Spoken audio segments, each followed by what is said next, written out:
Mahirap ang aming paglalakbay patungo sa paaralan. Kailangan naming dumaan sa baku-bako at maputik na daan.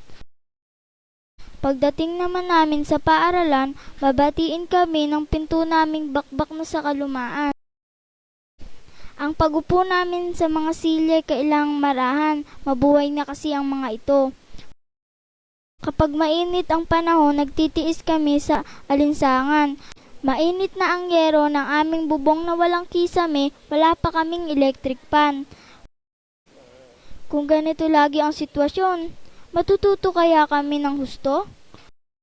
Kung nagbabayad lang sana ng tamang buwis ang lahat ng Pilipino, dinaraanan sana nami sementado at silid-aralan nami angkop sa pagkatuto. Kailangan po namin ang tulong nyo.